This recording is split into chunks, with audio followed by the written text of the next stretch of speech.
Hello and good day. What a wonderful moment to be alive. I'm Scott Steedley, the president of International Center for Sustainability Incorporated, a 501c3 nonprofit organization focusing on environmental education and the principles of sustainability.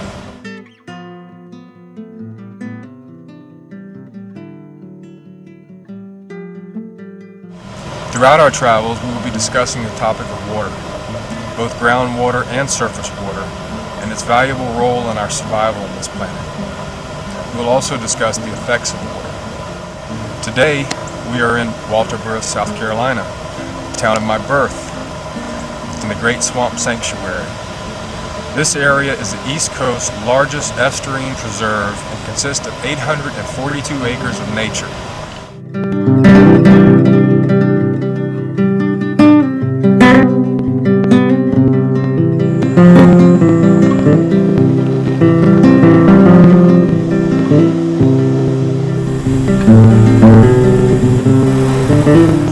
The swamp consists of hardwood flats, which are defined by a series of streams which braid their way through the area. Wildlife is abundant here, with native populations of wild turkey, deer, raccoons, beaver, otter, mink, possum, squirrels, fox, and yes, even wildcats.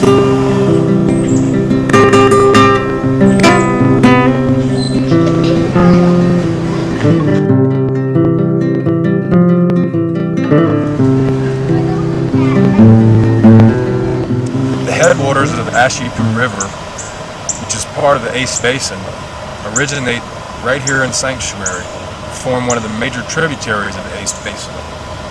Jones Swamp Creek joins Doctors Creek to form the Great Swamp Sanctuary.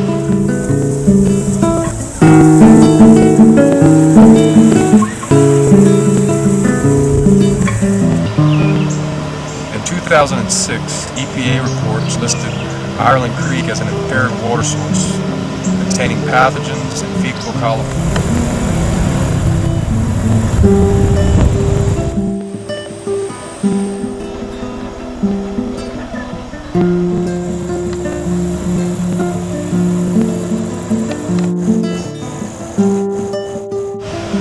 As you can imagine, these substances can and do have an effect on the fish and wildlife within this area, and in fact make the fish questionable as a food source for both animals and humans. These facts make it impossible to deny our impact on the environment.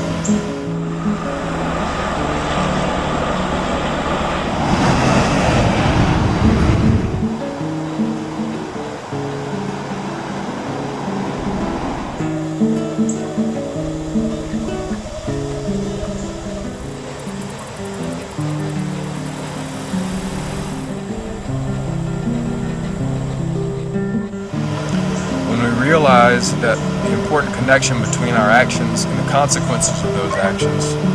We also recognize the fragility of our planet, our home, and ourselves as human beings. So essentially, My hometown is your hometown, and we should all work together to make it a healthy place to live. In order to do this, we must learn to comprehend the nature of oneness. We are all together here.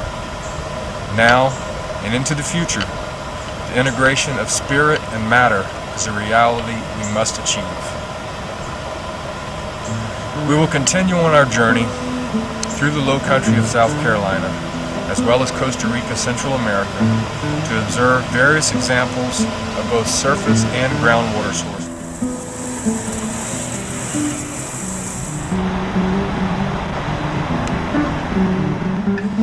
And in doing so,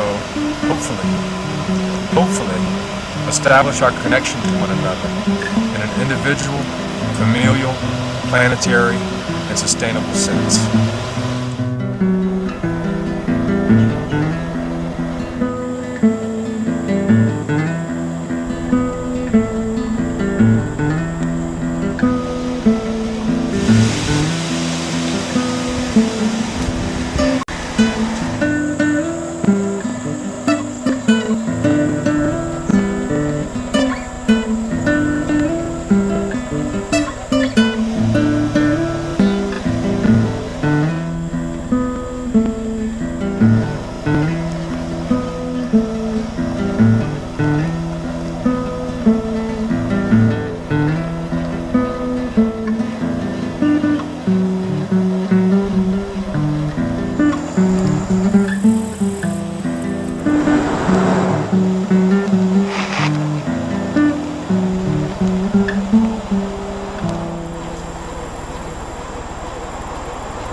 water-bearing soil or rock formation that is capable of yielding usable amounts of water is called an aquifer.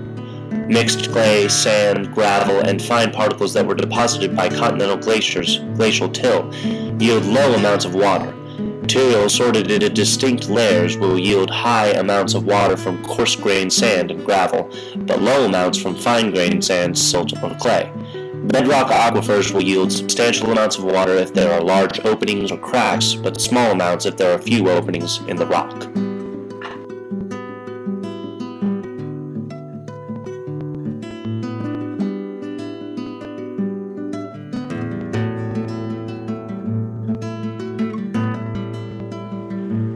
Water storage tanks such as these are examples of drilled wells, some of which can be over 1,000 feet deep that chew, smash, or twist their way through the soil strata as they search for groundwater aquifers.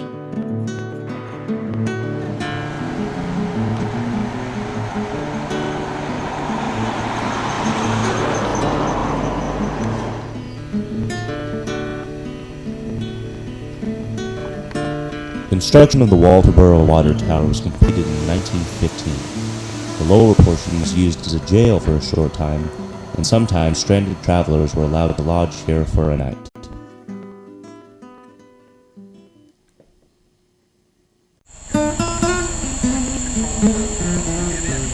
So that's part of that floodplain we were discussing earlier.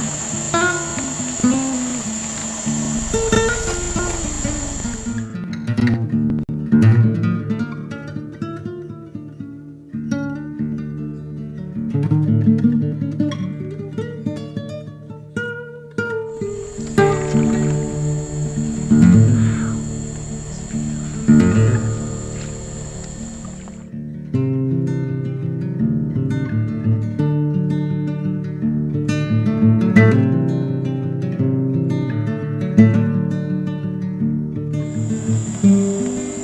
typical cypress swamp.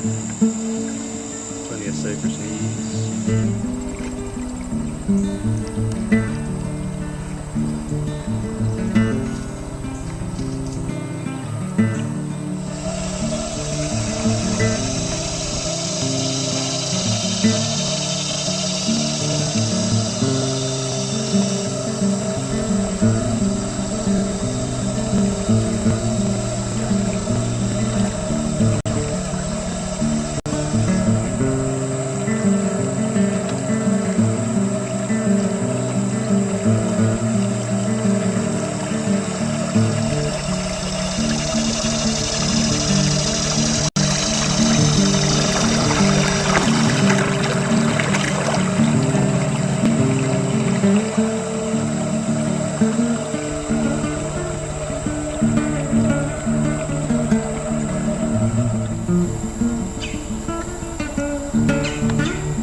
Drought conditions 9 out of the past 10 years have changed the life within and around the Edisto River.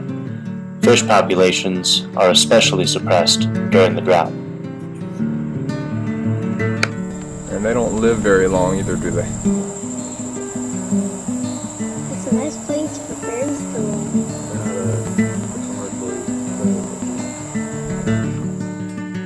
Even as 2 SCE&G coal-fired power plants and municipal water systems in several counties pull as much as 153 million gallons of water from the river each day, water quantity is less of a concern than water quality. Short party.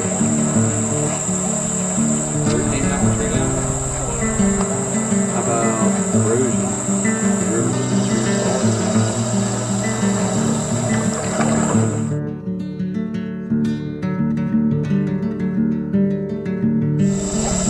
Approximately 85% of the land space and the aid space is protected under some form of conservation easement or as public use.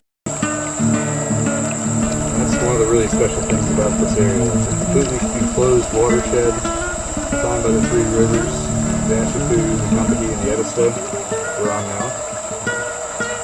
They're all Blackwater rivers, and the entire watershed is enclosed. Drifting down the river on a lovely day. It's too hot out here. It's a little warm.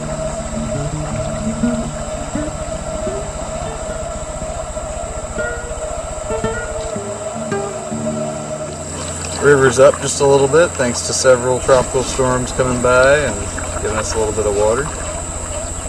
It was pretty dry just a few weeks ago. Mother Nature's brought herself more or less back into balance.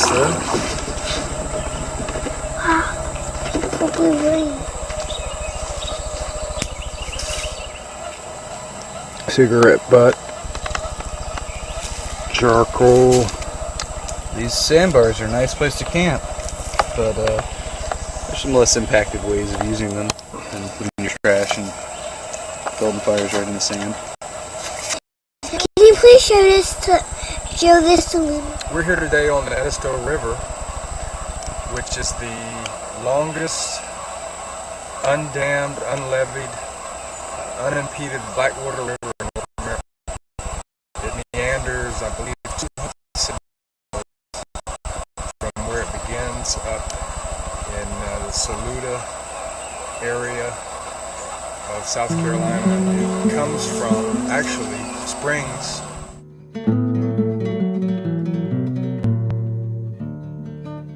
So I think the source of this river is actually a groundwater source. Yeah, some sort of underground aquifer. And clean water, it's been filtered through layers of soil and sediment. I'm sure the water that comes out is as pure and clean as you can imagine. Probably able to drink it right out of the ground.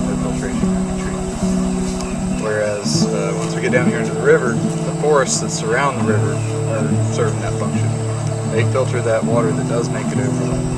85% of the rainfall that comes out of the sky is immediately getting put right back up into the air by the trees in the forest. And what does make it to the ground is slowed down by the canopy of leaves, and then it soaks into the leaf matter on the ground floor, and the detritus and organic matter in the ground level like a sponge. And as it flows through that, that takes out most of the pollutants, problem chemicals, things like that we put in our water coming out of the cities.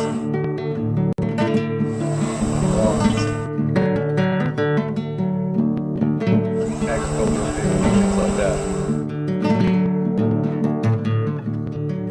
Most of our water in the low country is coming from rainfall, although these rivers do tend to start from a series of spring heads in some of the, maybe up in the Los Angeles areas as they drip down.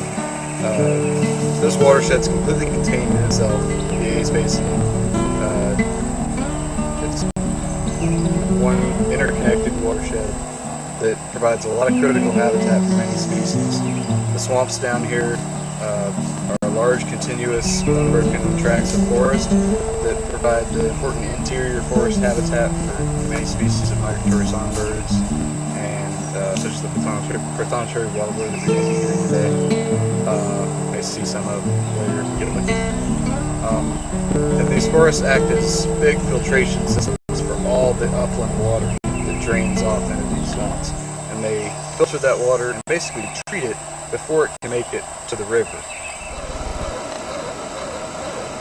Those leaves do something to filter the air too. They act like kind of like the air filters in your air conditioning system.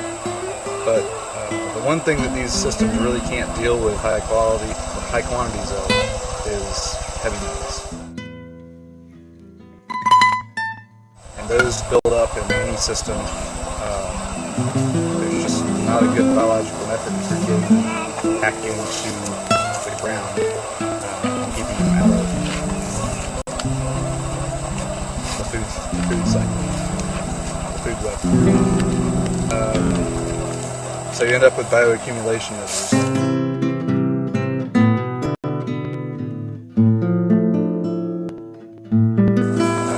Gets into these rivers, the small fish pick it up from the insects, or the bottom feeders pick it up from the organic matter at the bottom, and then the bigger fish bioaccumulate that. When they eat 10 small fish, they get all the mercury from those 10 small fish in their body. And that keeps building up through the system, and eventually ends up out in the oceans. And as a result, we have all of our aquatic systems here in South Carolina have limited mercury limitations on what fish we can consume. Fish consumption advisories by the DNR for every single body of water in South Carolina. Our biggest source here, unfortunately, coal-fired power plants, which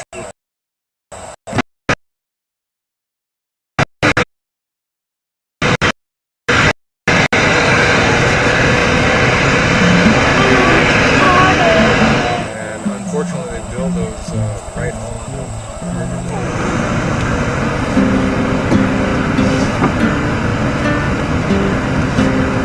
So it doesn't make it a very, very lengthy or hard process for the waste to be deposited into river systems. Right, it's pretty much right there. There's no chance for whatever biological activity that could bind up that mercury to do it. And it's going into the air as well. That can break back down the drain system. It's an issue.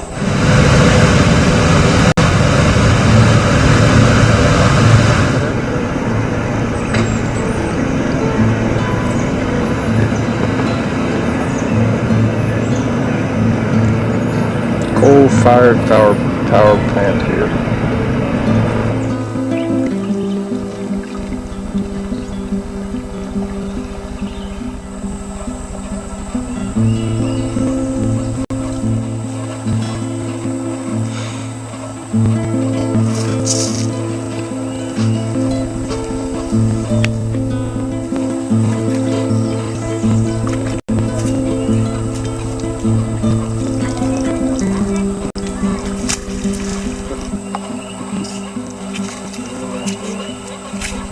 There's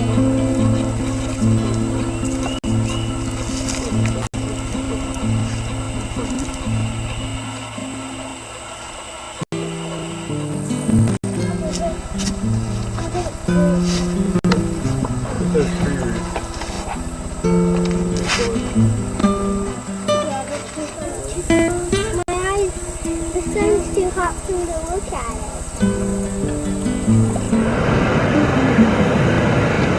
Nature.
And we made it back.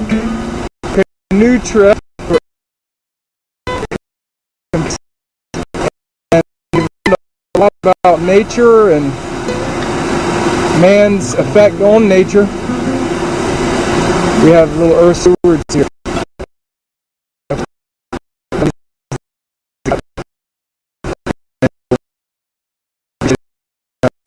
Taking time to show us the Edisto River from the inside of the Edisto River. I thank you for giving me.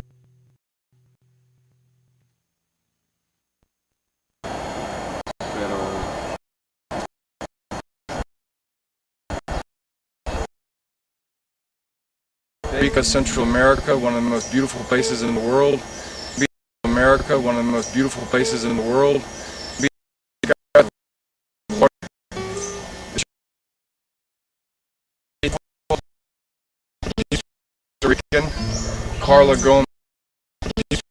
Rican, Carla Gomez here today, who's going to ask us some questions. Yeah. Hi, Scott. I have a question for you. Picture there. Oh. Okay, I'm picturing it.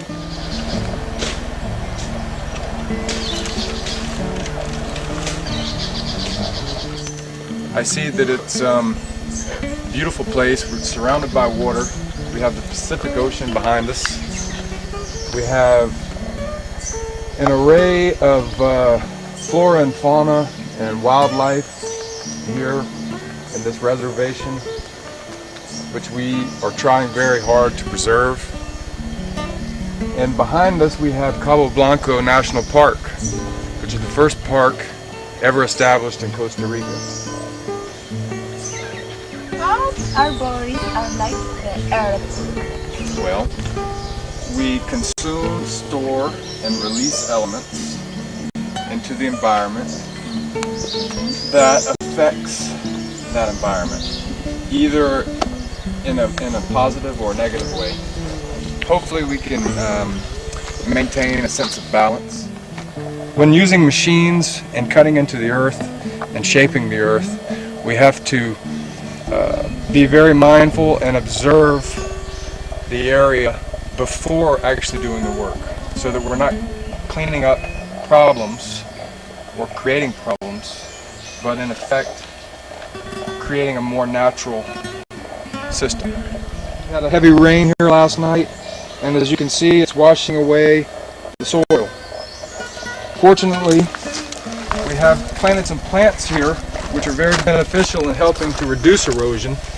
This is a local plant called mani, and it grows very vibrantly in almost any condition. So as you can see, where we planted the plant here, it's held the soil in place. So one thing that we could do as humans to benefit and reduce erosion and detrimental effects of water is by planting more plants. Trees are a major component in helping to reduce erosion and runoff, because the leaves actually capture the water and distribute it at a slower rate on the ground around it, and allowing it to filtrate in rather than washing off the topsoil and causing this type of problem. So planting plants and trees and shaping the earth in a way that is beneficial is a very important job that we can do as human beings.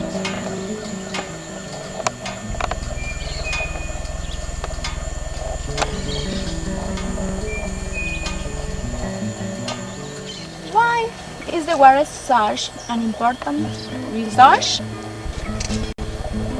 Well, again, as I was saying earlier, water is an important resource because it spawns life in many forms, from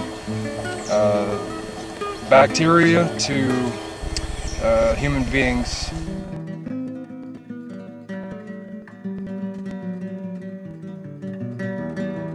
Right. So this lake behind me is a prime example of an aquaculture system.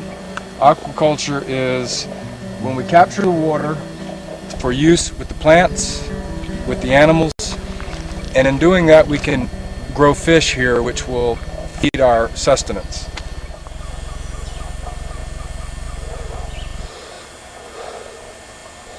There are several ways in which you can do it, but the primary way is to have 3 different types of fish in there. Tilapia, which are more surface feeders, bass at the mid-range depth of the pond, and on a lower level, catfish. They all feed off of each other. The tilapia, the smaller tilapia are eaten by the bass. The bass excrete the waste of their consumption of the tilapia in the herbal aquatic plant life.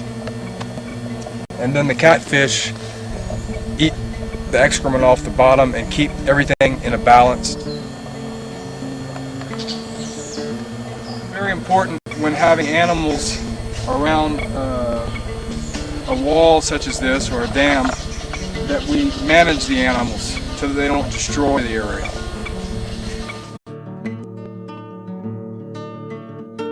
Other question. What are the 2 main sources of water? Okay, the 2 main sources of water are groundwater and surface water. Okay, the groundwater is the water that filtrates through the soil, through the permeable soil strata, into the underground aquifers where it is stored and purified. The surface water is the rainwater that collects in the lakes, rivers, ocean, and water tanks. In a rural area such as this here in Costa Rica, where public water is not provided here, we must capture the water when it rains and falls from the sky and keep it within these storage containers, okay, because that allows us to have water when we need it. Another example of a storage container is this building here, which is standing behind us. And this building actually has a water tank which runs in the center of the building from the ground all the way to the roof. Okay, the roof itself is shaped like a funnel so that when the rain comes, all the water is diverted to the center and collected and stored in the tank. Okay, so this is the water tank that I was referring to earlier. As you can see, the roof comes down at a sloped angle to the tank, capturing all the water and siphoning to this area, which is our primary source of bathing water. Now we're on top of the roof. We want to demonstrate and show you how this roof is constructed. As you can see, it's all angled down towards the center. All the water goes into the tank. I'm going to lift this top here, which is here to stop leaves and organic material from entering the tank. And we'll look in here to see how much water we have in here after this rain last night. Oh yeah.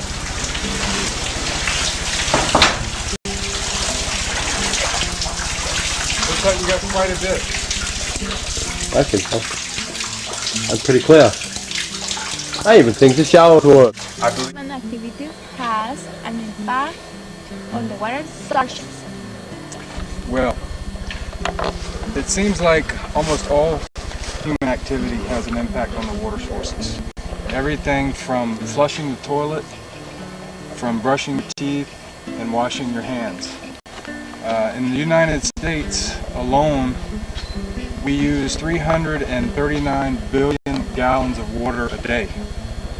And that's actually less than we used in 1980. Being mindful of all of these practices that we do every day can help us to reduce our impact. I believe very importantly that education is a primary factor in changing our patterns as human beings here. Managing our use of water is very important. The way in which we do that is by educating ourselves, educating our neighbors, and keeping watch over this valuable resource. Ready? Go to the river. Okay. To the river? Now we're at the river. Yeah. So what do you want to tell us, Scott, about this river? ¿Qué pregunta quiere preguntar, Carla? As you can see, water is quite important. We've been walking down the side of the forest here, side of the mountain, to the waterfall, where you can picture a majesty. I think it's worthy of a bath. How are we going to dry ourselves? Everything will be wet. And what kind of bath are we going to take? Skinny dipping? Are we going to wear something? Well, I came prepared. I wore my... So that's very nice. You inform us at 8 o'clock in the morning we're going to do something, and then you keep all the preparations just for yourself. Excellent. How you think this interview is going? But it's interesting.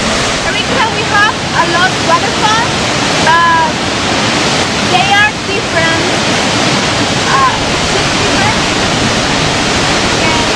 I know different about the Costa Rica. I don't say good, but Same. Pura vida. pura vida.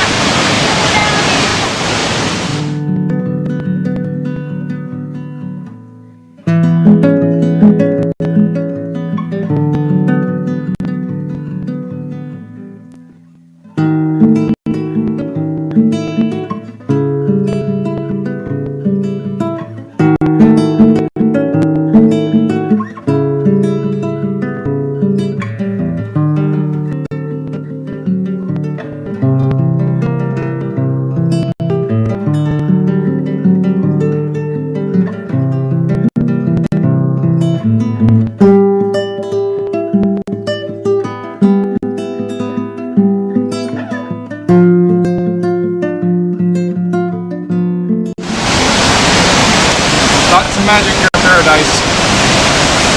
Oh! Your turn. Who said?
Gonna.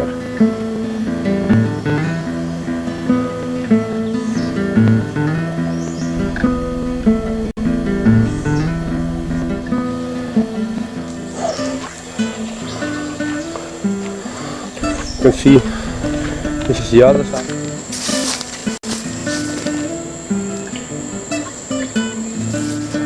And now we have to go back. Okay, Scott, be my guest. Show us what you can do. He does it pretty often. You can see that. So that's not a place to go. Okay, there we are. To pass these streets. It's on horseback when you're lucky. You can see even the horses are scared to do the job.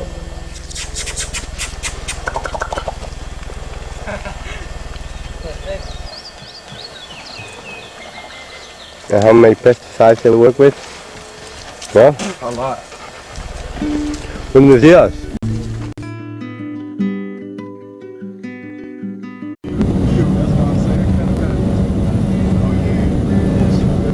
As is clearly visible from an aerial view, the trees, land, rivers, ocean, and all life here are woven together to form the fabric within the Earth experience.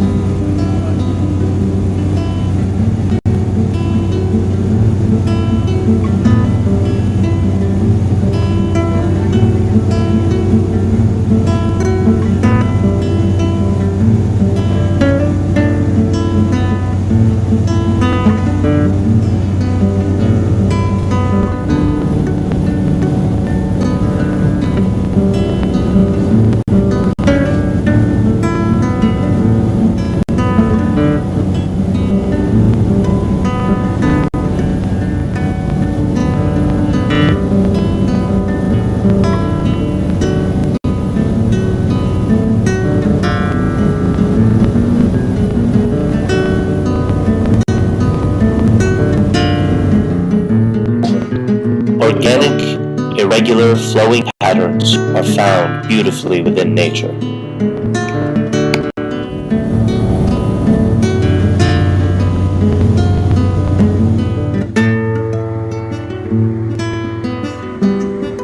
Man has a more regulated, linear pattern that is easily determined to fit the mechanistic approach to his endeavors.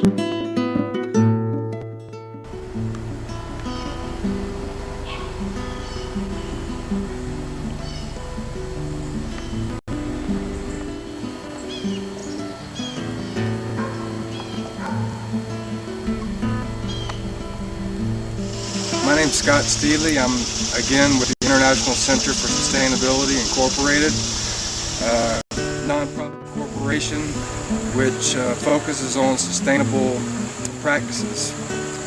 Here today we are sitting with Sean Yodnicek, a Clemson horticultural agent with Clemson Extension Service, and also a fellow permaculturalist, such as myself. And Sean is going to show us and talk to us about how he is implementing an aquaculture system right into his own backyard within a fairly typical neighborhood environment, and showing us how effective he can be at doing that. Yeah, thanks for coming out, Scott, to look at this. This project I started a little less than 2 years ago. I'm located about 2 blocks from my office, as well as 2 blocks from shopping. I started the project by eliminating my lawn, and that freed up a lot of time for myself. I then started replacing my lawn with perennial food plants, as well as pond and rainwater catchment systems. I'm now growing tilapia, bass, over 50 different food plants, perennial food plants. I have different types of rainwater catchment systems that I'm instigating. I'm also growing soldier fly larvae, earthworms to feed the chicken and the fish. I harvest minnows to feed the fish, gambusia minnows. And it's been a fun project. Learned quite a bit. I've also got a little bit of shiitake mushroom production I'm doing. It's been a fun way to see how much food I can grow for my family on a very small lot in the middle of downtown Multiboro, South Carolina. And I think that after we take this tour today, you'll see that he's done quite a good job at that. And you know, it makes trips to the store a little less necessary. When you can go out in your backyard and you know, catch a fish. I see a fish.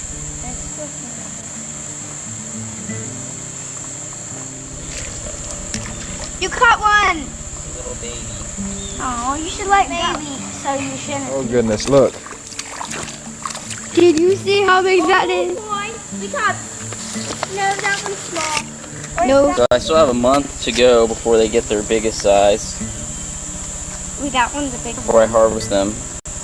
This one's definitely big. You know, pick a mushroom or eat the plants.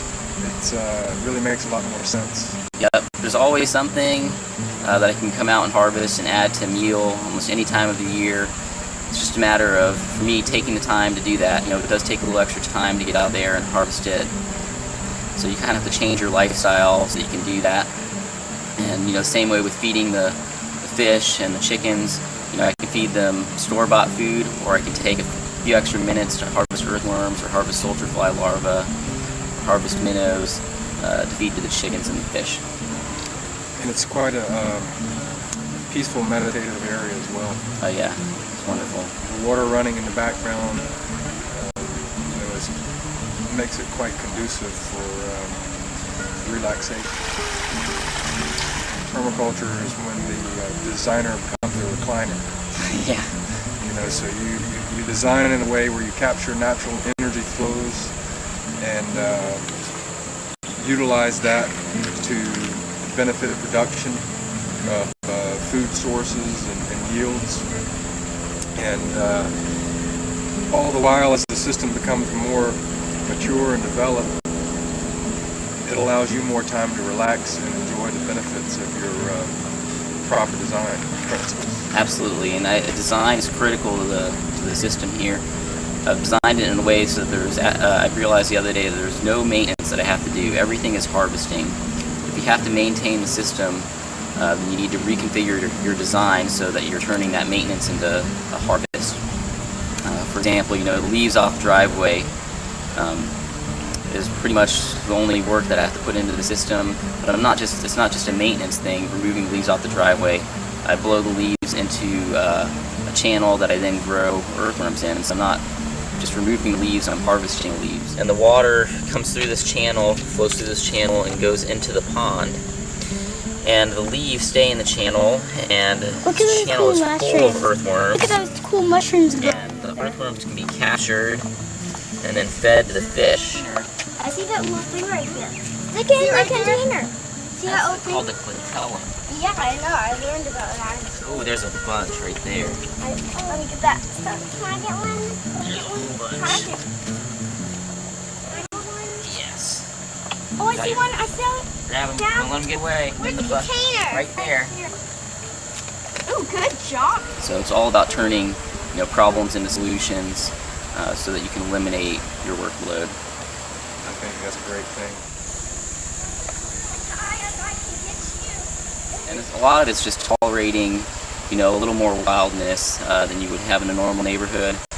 You know, especially death and decay. People are usually pulling up sticks and throwing them away, pulling up leaves and throwing them away. But it's those leaves and sticks that are attracting the insects and the food, and it's providing a habitat for animals and wildlife.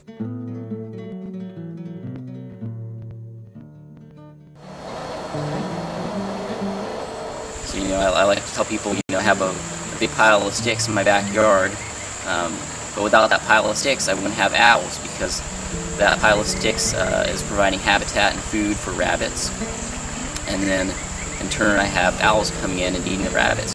So it's finding those connections and finding how to, you know, provide habitat and food for as many organisms as possible, and then harvesting things along the way.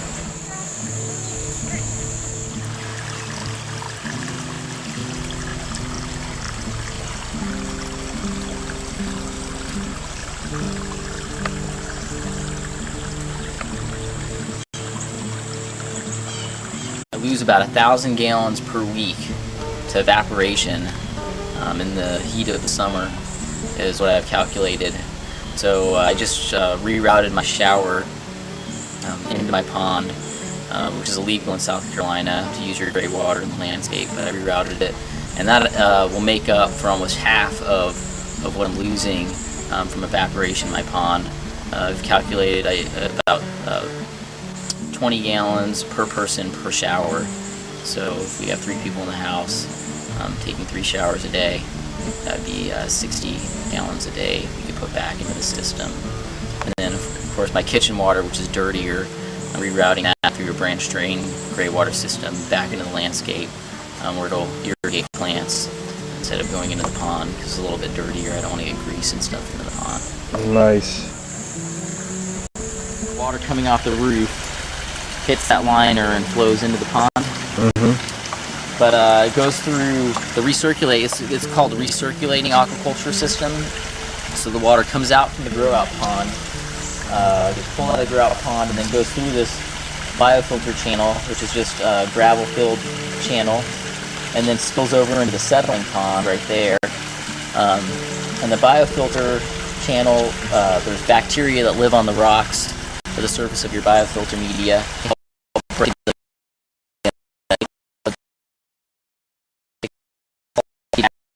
Add some mussels too, but there's a bunch of floating plants, and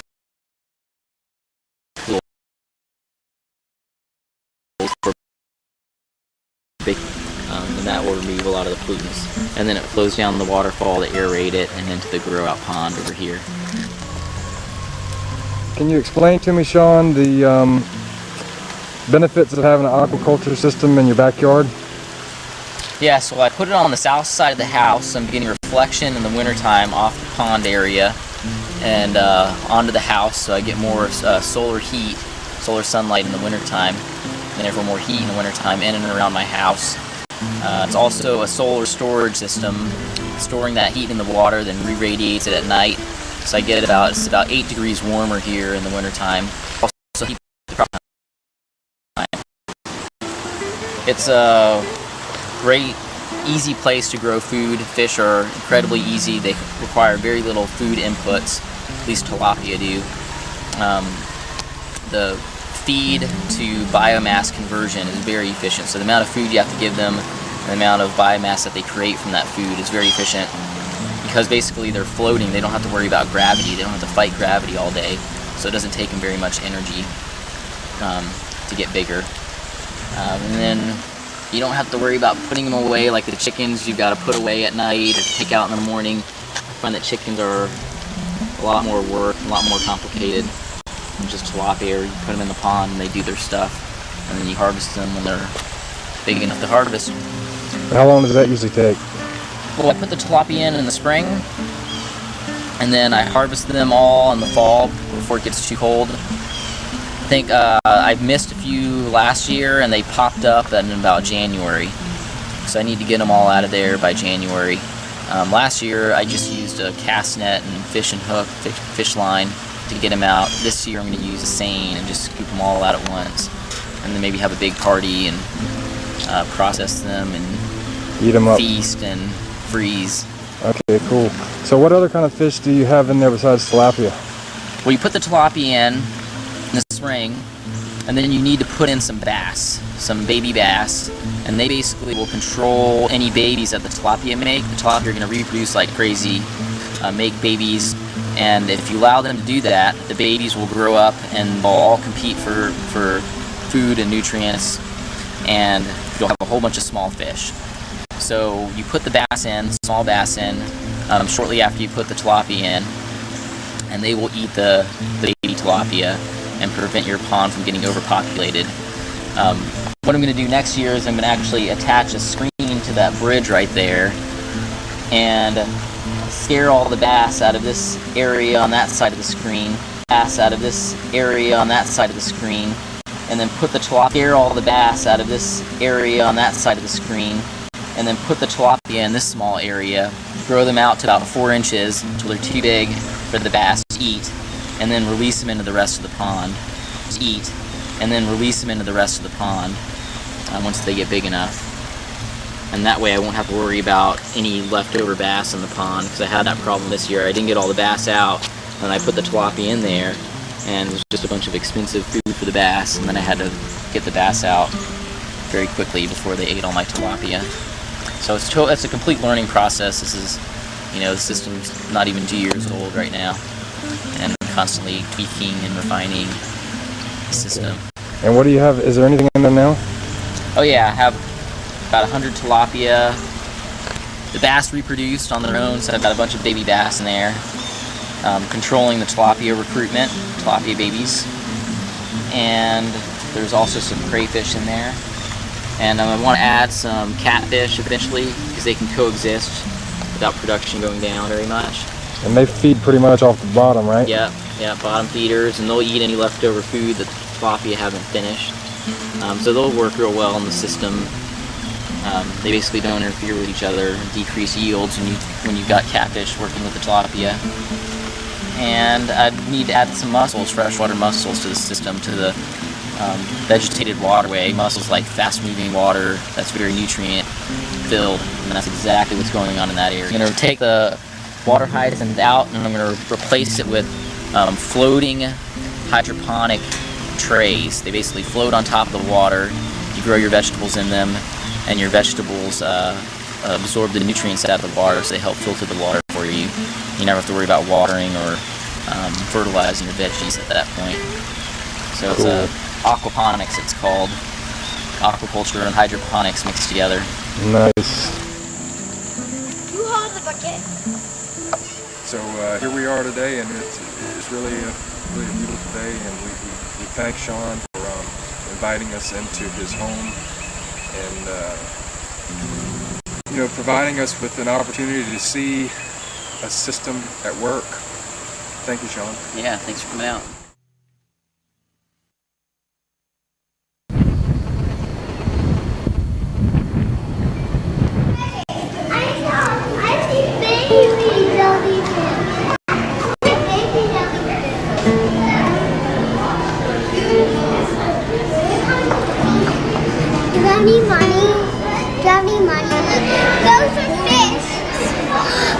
Behind you. See, there's fishes and those fishes behind you. Look. Those, what are they called? You tell me. Those are called fish. And they're really, really, really big. Some are like this small. And some are like this small.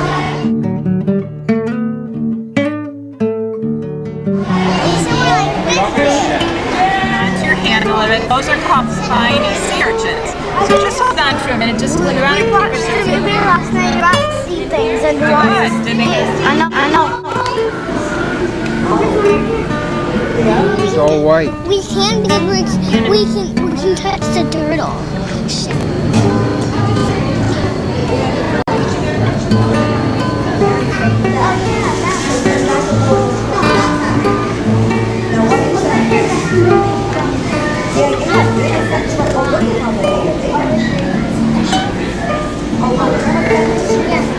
Well, we can't hold them.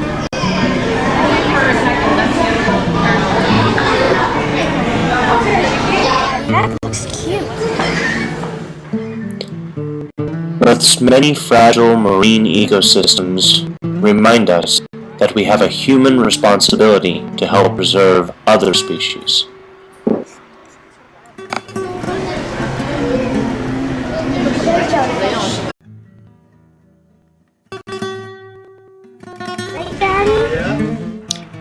South Carolina has over 200 miles of coastline bordering the Atlantic Ocean.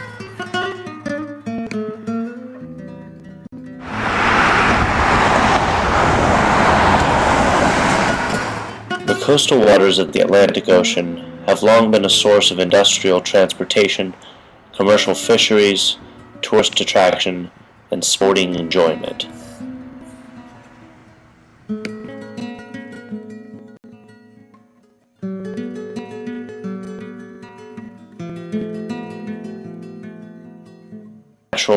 occurrences along this edge environment, such as hurricanes, tropical storms, tidal movement, wind and wave action, help to constantly shape this region.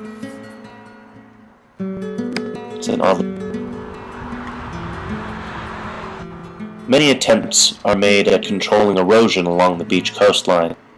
None prove as effective as preserving and renourishing the sand dune ecosystems that are filled with vegetation, and which also provide valuable habitat for many living species.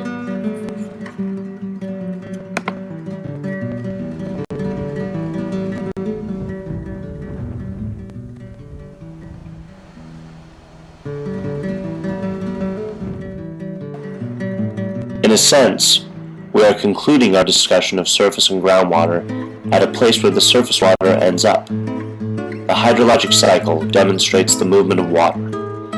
Through our understanding of this, we clearly see how our actions as human beings affect the whole planetary organism. The law of gravity proves the fact that water from the sky, the mountains and highlands, all filtrate into the ground as well as travel to the sea, carrying with it sedimentation and pollution from the surrounding environments. We must make it our job to aid in the prevention of valuable soil erosion, preventing pollution of our natural resources, decreasing our consumptive patterns, and in effect, preserving the survival of all living beings on Earth.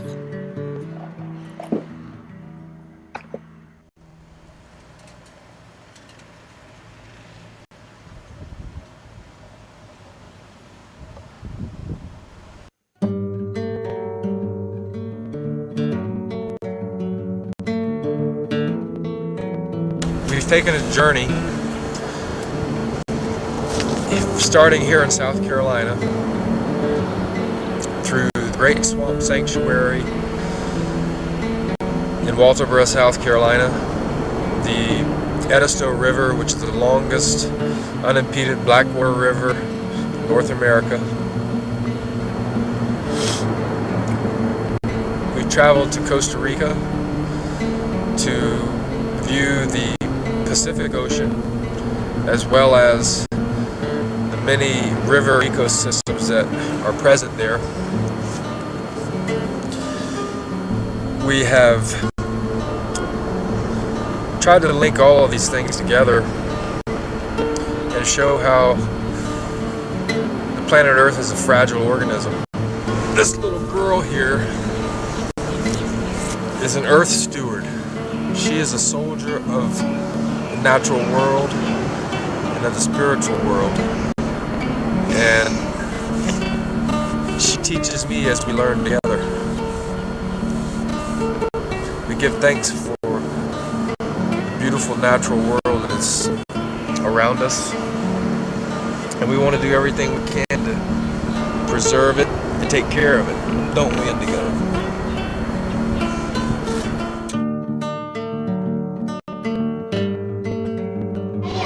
Play over here.